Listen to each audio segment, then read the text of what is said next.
Hello, this is Aaron, and this is the GKC Resiliency Network Car Series Outside Edition. I'm out here because I'm trying to get a new garden bed up and going. This is something that's kind of key. I'm a big fan of hydroponics and growing inside, mostly because it gives you more control. You can always, you know what the conditions are going to be. You can plan your you can plan things out a lot better. But that's also, the setups for that are kind of expensive.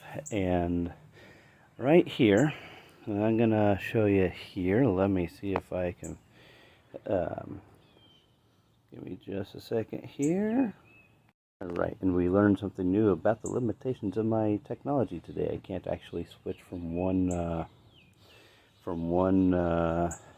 side of the phone to the other. So this is an old garden bed. We live in a rental.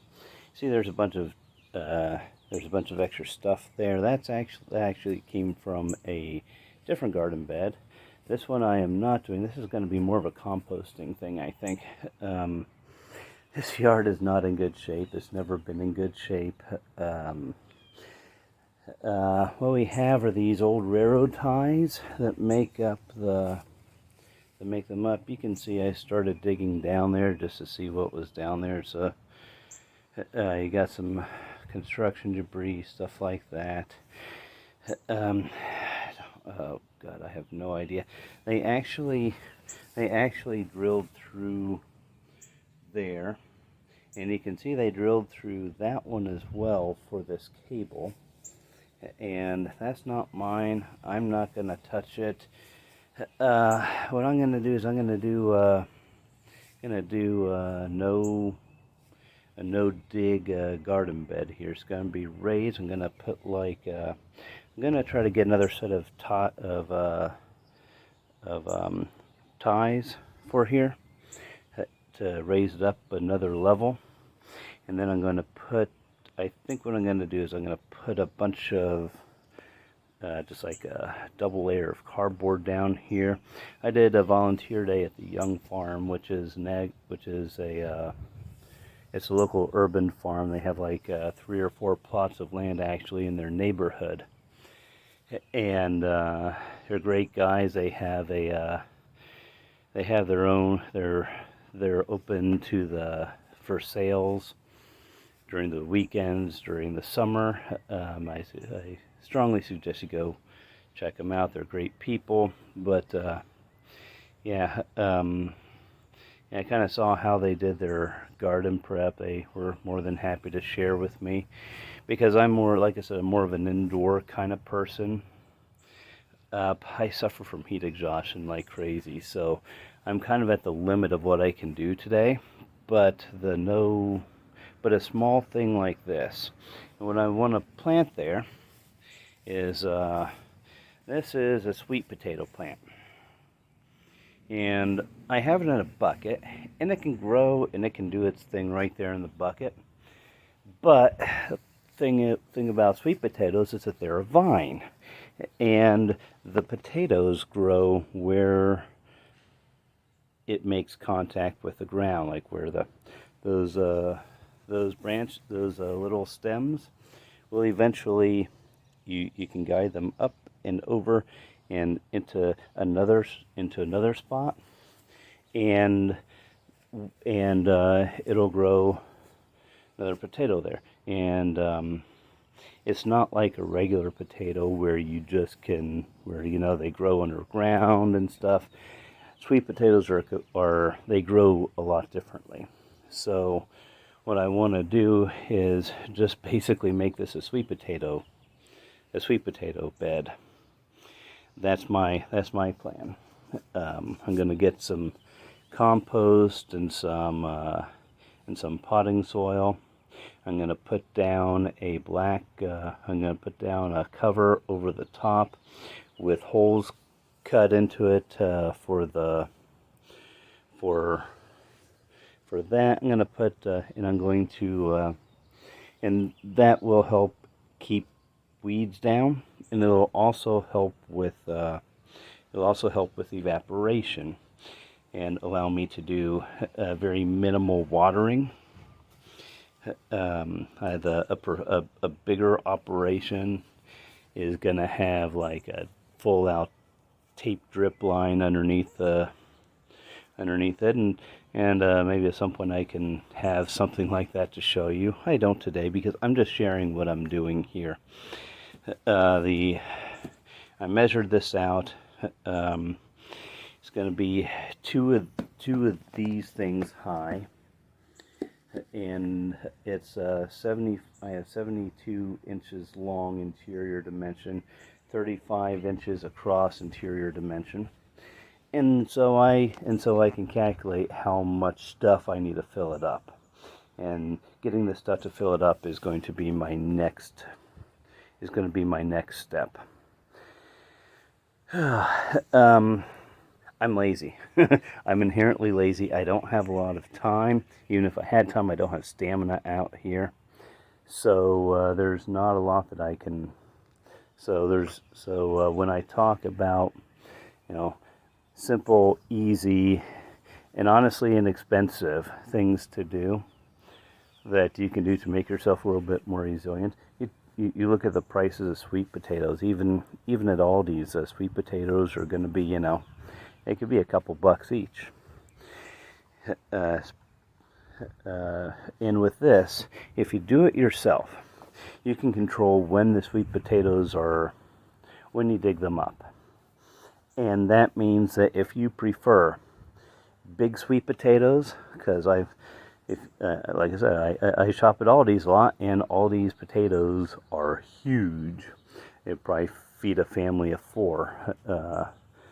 4 servings in a single potato. Other places they have smaller baked potato or smaller sweet potatoes. So one of the things about doing this yourself is you can not only save money after a couple of years because you're no longer having to buy sweet potatoes, but you can control how big those sweet potatoes are. And I mean, a lot of this is all about control, all about being able to say, no, I want it this way, not that way, and being able to do it yourself. Sweet potatoes are fairly expensive, and they're good for you. They're better for you. They're a complex starch versus a simple, like a sweet potato, like a baked potato. So, like if you're on a more restricted diet, trying to lose weight, have crystals in your kidneys, whatever, then then sweet potatoes are a much healthier option for you. And really, that's all I had to share with you today. This is a bit of a disaster still. This detritus, I'm going to clean that up. I just wanted to show you while I still had some strength left in me and some ability to talk. Because probably about 15 minutes, I'm going to be at my 15 more minutes of work. I'm going to be at my limit of endurance on this, and it won't be pretty. But even if you're in out of shape, suffering from heat exhaustion, kind of.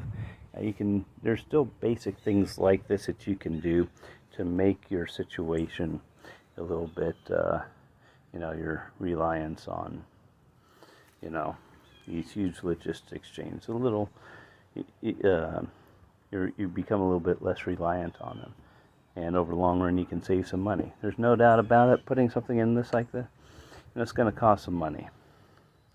I may not actually go another railroad tie up. I may decide to just leave it like that and just kind of, do something else if it's cheaper to kind of build up the sides to contain the soil. I do know that has to be deep enough. And one of the things that I'm concerned about is I don't know what's in this soil. I don't know what's in this soil. I know that in a lot of urban areas, soil is not soil may not be good to grow in because they have because people used to burn coal like crazy in small factories and cities across the country, and depending on what was in that soil, it could cause a lot of issues. Like, plants will grow, but the parts that we find edible, like the fruits and stuff, that's where they shunt toxic stuff to. So you can actually concentrate heavy metals. Morning. So you can actually concentrate heavy metals from the soil in the fruit. And I've seen the results of that. Indianapolis did a lot of outdoor, they were really pushing outdoor farming, outdoor growing in community gardens and stuff, only to find out that a lot of the soil just couldn't support it. And last time I lived there, which was granted about 15 years ago, I saw a lot of kids with heavy metal poisoning due to people pushing the idea of garden at home that helps with nutrition and stuff, but it also, if you don't do it right, there's unintended consequences. And we've learned from that, and it can be done safer and better, but we have to show people how it can be done safely, how it can be done well.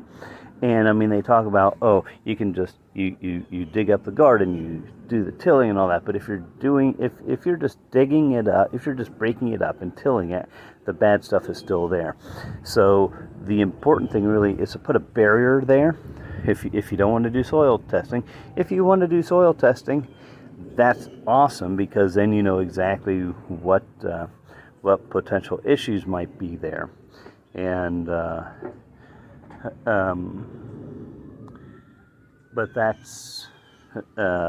I'm not doing that. I'm just assuming that this is not particularly good soil to grow in. So I'm just going to put down a barrier, going to do my stuff on top of it, and just and that's how I'm going to handle that, because I don't want to inadvertently poison myself or my family or anything else. So that's all I have for you today. Usually these are live uploads, and I just pop it up because I have two parts to this on different, I'm going to do a little bit of editing for once. Can't always do it the lazy way, I guess.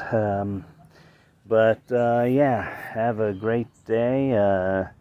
If you like the work that I'm trying to do, then go ahead and like, subscribe, leave a happy comment, whatever. Check out the website gkcinfo.com. There's now I'm slowly working on recovering that disaster and piecing it back together function by function. I